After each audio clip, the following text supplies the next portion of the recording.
This very important year of the 75th anniversary of the end of World War II, and today is the day of the end of the war on all parts, because May 8th we celebrate the end of the war in Europe, but today is the day we celebrate the end of World War II.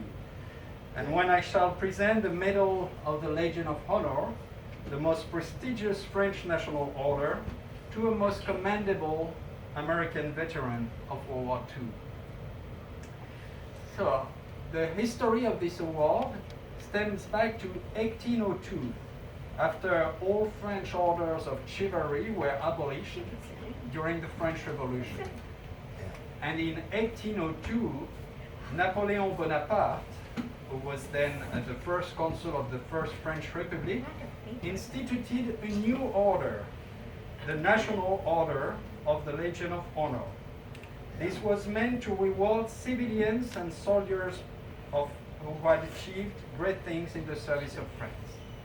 And since its creation, the award has remained the highest, most prestigious decoration in France.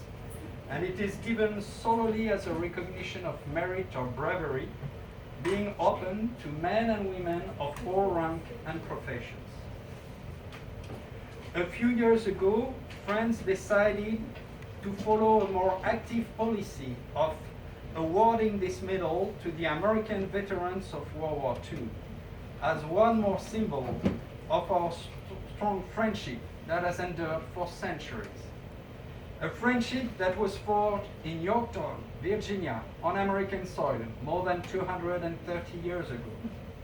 A friendship that was renewed in the crucibles of the trenches in the Meuse, Belleau-Wood, Marne Valley a century ago, and once again on the bloody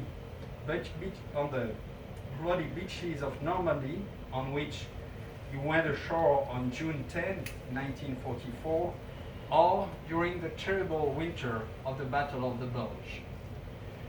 This is an unbreakable friendship that has never disappointed or been undermined.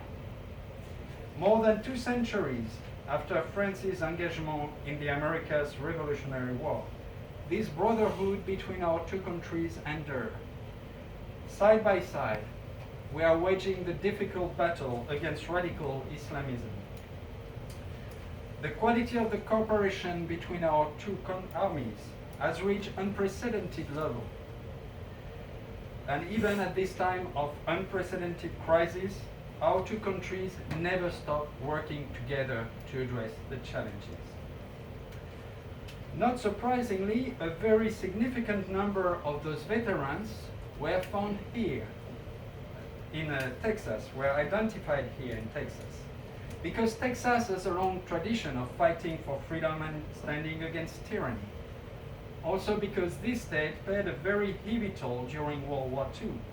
750,000 Texans served during World War II, and 20,000 never returned home.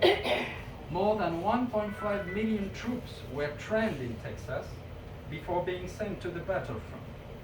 2 Texans were among the most decorated World War II soldiers.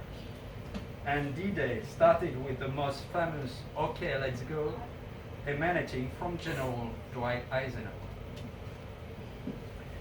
But this is also because